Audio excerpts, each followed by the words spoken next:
Every golf course in America has a secret line item in its maintenance budget. Not the mowers, not the irrigation, not the fungicide, oats, plain, dry, uncooked oats.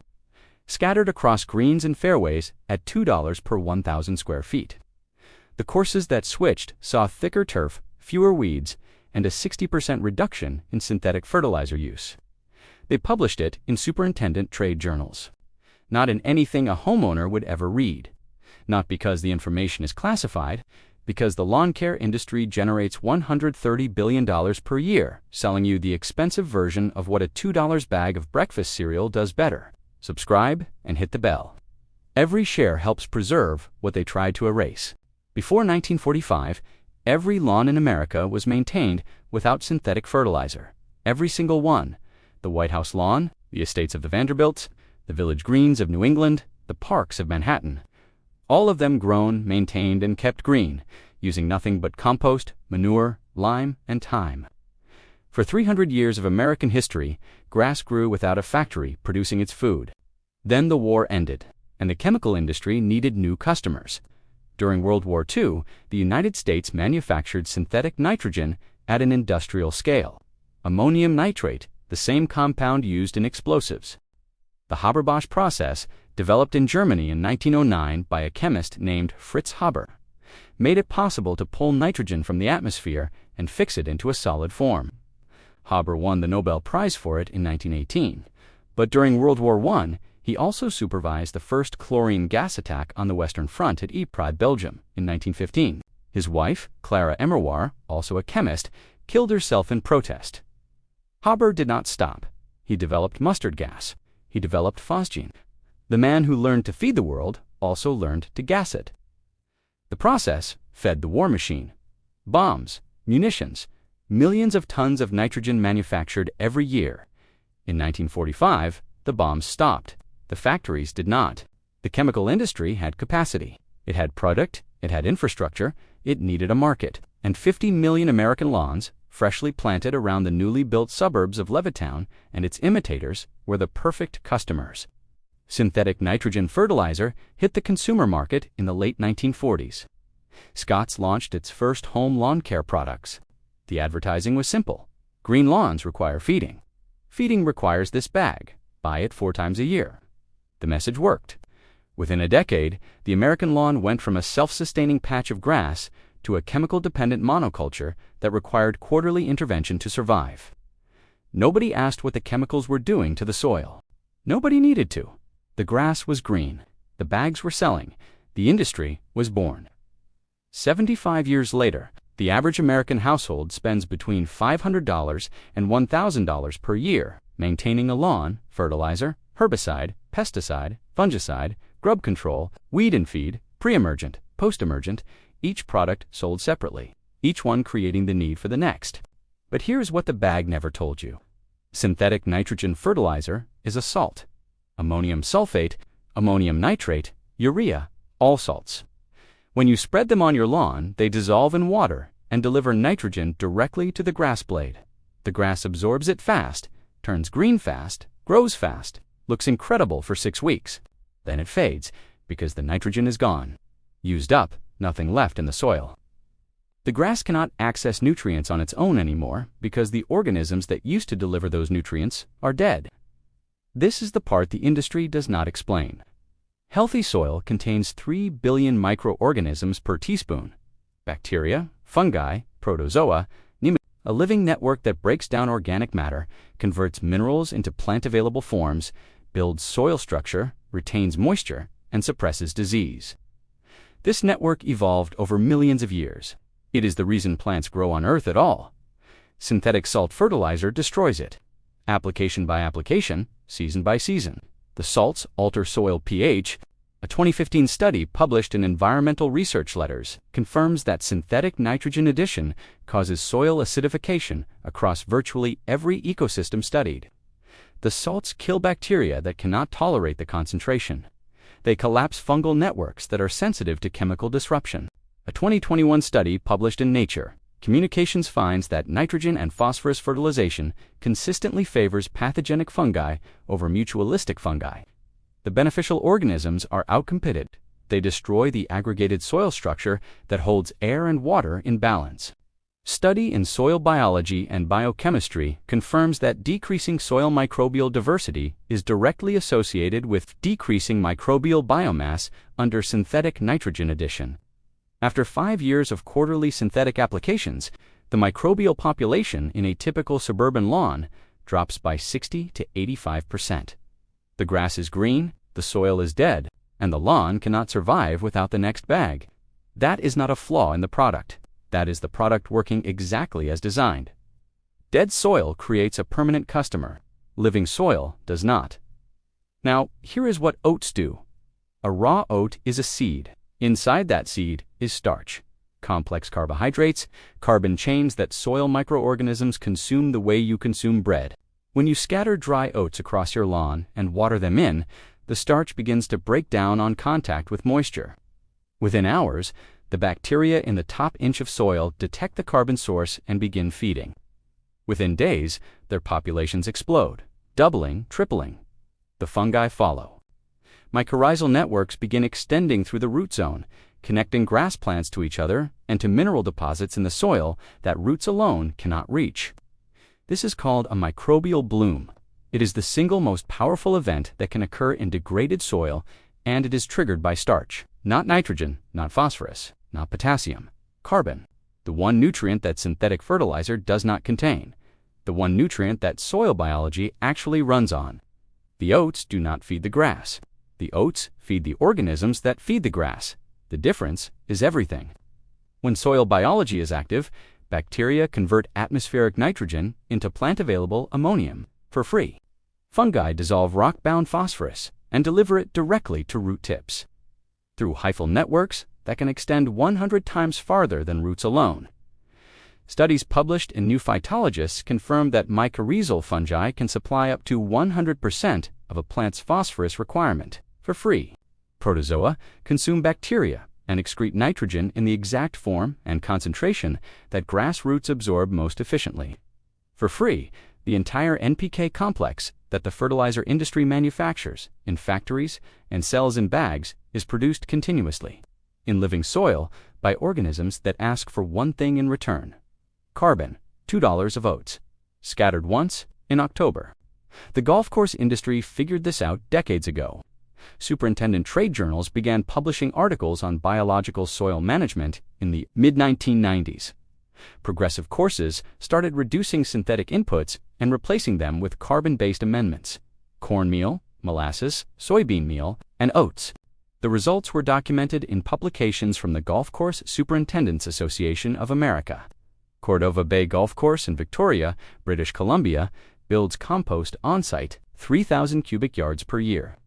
The recipe is 25% brush, 25% sandcore, 25% Douglas fir bark, and 1% kitchen scraps.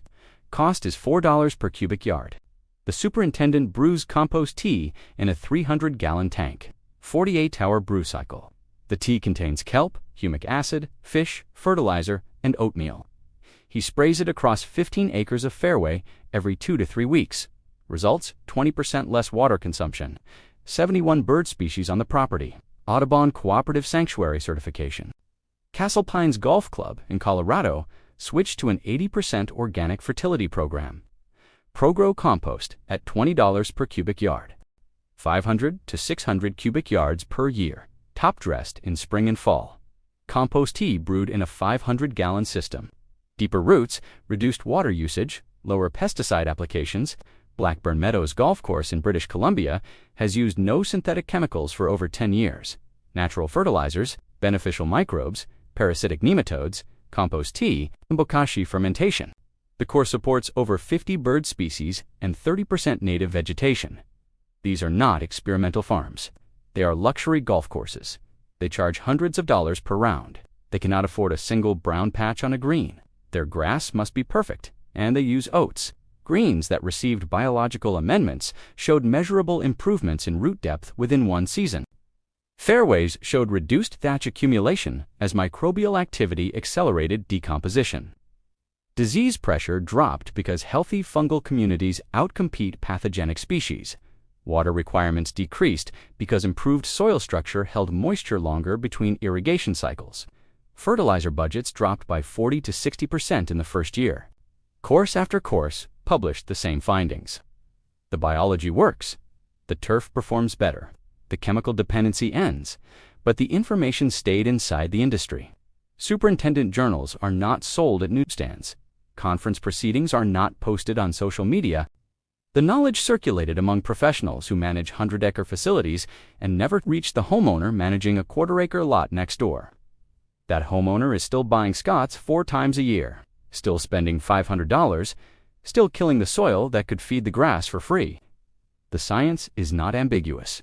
A 2021 study from the University of Colorado Boulder, published in Earth's Future, calculates that 1/3 of all fertilizer applied to U.S. cornfields each year does nothing but compensate for the ongoing loss of soil fertility caused by industrial agriculture. That 1/3 costs American corn farmers over $500 million every year. Not to grow more corn, just to get back to zero. 1/3 of the bag fixes the damage the last bag caused. A study from the Journal of Environmental Quality finds that lawns treated with synthetic fertilizer release over 80 times more nitrate into groundwater than untreated natural areas.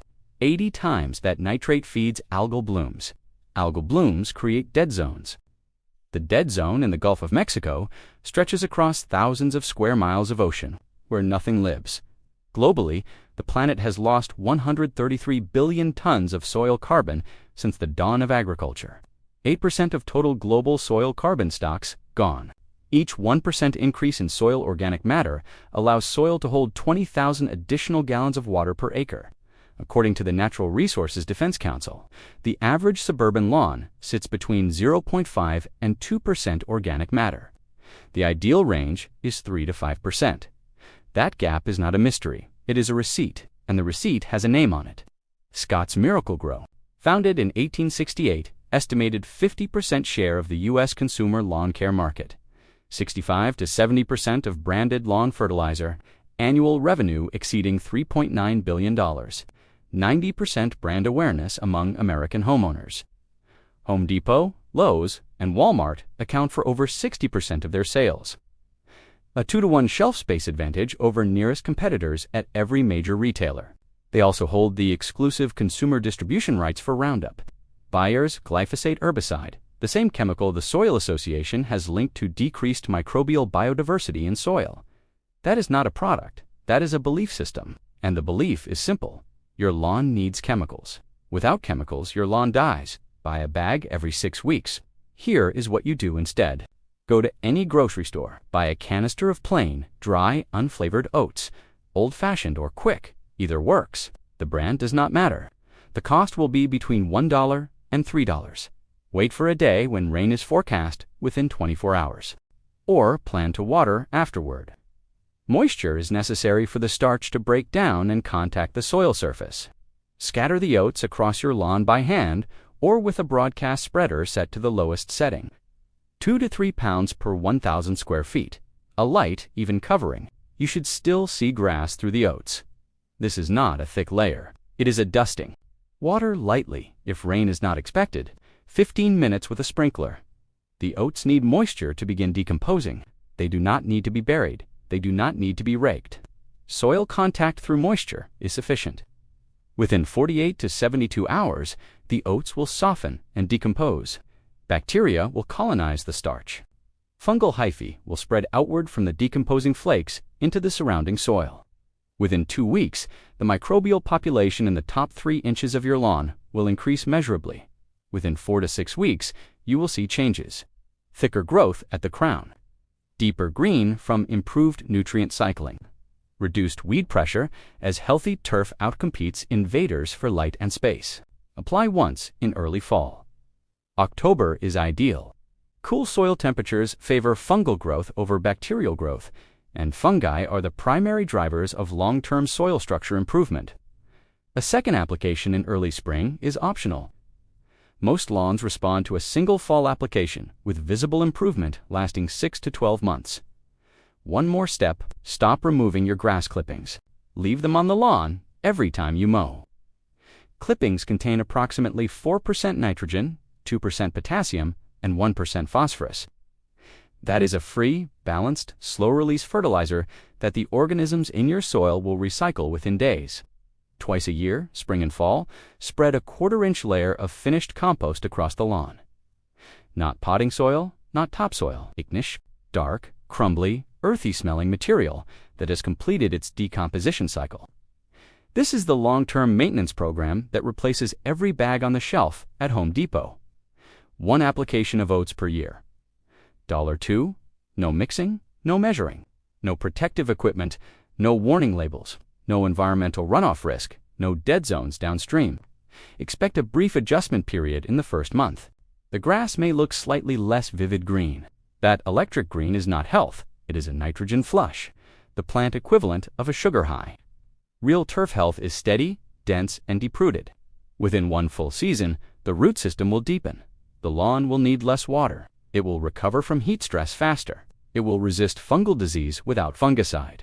Within 2 seasons, the soil will register 3 to 4% organic matter on a $15 soil test from any university extension service. The organisms will have rebuilt the food web. The lawn will feed itself. The oats are in the grocery store. Aisle 7, $2. The soil under your lawn is waiting for carbon. It has been waiting since the first bag of synthetic nitrogen killed the organisms that were feeding it for free. The biology has not forgotten how to work. It just needs someone to scatter $2 of starch and let 3 billion organisms per teaspoon do what they have been doing since before grass existed. The lawn care industry hopes you never walk down aisle 7 and wonder.